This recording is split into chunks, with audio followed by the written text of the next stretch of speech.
મેઘરાજાનું સ્વાગત જેમ શિવાંશ હેપીલી કરી રહ્યો છે ને એવી જ રીતે લાસ્ટ વીક અમારા ઘરે જેમ ગેસ્ટ આવ્યા હતા ને એની સાથે પણ હેપી હતો. પહેલાં ભાઈ ભાભી આવ્યા હતા એમની છોકરીને લઈને સોમનાથ, એટલે થોડી વાર મમ્મી પાસે આટો મારવા પણ આવ્યા હતા. એન્ડ બીજા દિવસે બીજા મામાનું ફેમિલી આવ્યું હતું, કેમ કે એમના બંને છોકરાઓની સતીમાના મંદિરે માનતા પૂરી કરવાની હતી.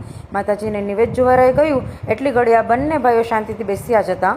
ત્યાં ખોડિયારમાં અને નાગ દેવતાના દર્શન કરી અમે લોકો ગયા હતા હરસિદ્ધિ માતાજીના મંદિરે. એન્ડ શિવાંશ ત્યાં માતાજી પાસે ક્યુટલી પરમિશન માગતો હતો કે પ્લીઝ હું આ સાવજ ઘરે લઈ જાઉં. And look at this guys, કેટલી કલાત્મક પેઇન્ટિંગ્સ છે જેને જોઈને આપણું દિલ ખુશ થઈ જાય. ખેર શાંતિથી માતાજીના દર્શન કરી અમે લોકો પહોંચી ગયા સીધા ઘરે, અને ત્યાં મારી માસીની છોકરી પણ થોડી વાર આવી હતી. મામાને માર્કેટમાં થોડું કામ હતું એટલે એ લોકો શોપિંગ કરવા ગયા હતા, અને બીજી બાજુ મેં અને મારા ભાભીએ બંને ડિનર પ્રિપેર કરી લીધું. અમારા નીવું શીવું ઝઘડો ન કરે એટલા માટે હરેશ ક્લેથી કાંઈક ને કાંઈક એનિમલ્સ બનાવી અને બંને ભાઈઓને બિઝી રાખતો હતો. અને બીજા દિવસે મોર્નિંગમાં એક સાઈડ ફોટો સેશન ચાલુ હતું, બીજી બાજુ પૂરી બનતી હતી, કોઈ પોતાની મોર્નિંગ ટી પીતું હતું તો કોઈ નાસ્તો કરતું હતું. એન્ડ પછી બધા પોતાના ઘરે રિટર્ન થઈ ગયા. જય શ્રી કૃષ્ણ, જય સોમનાથ.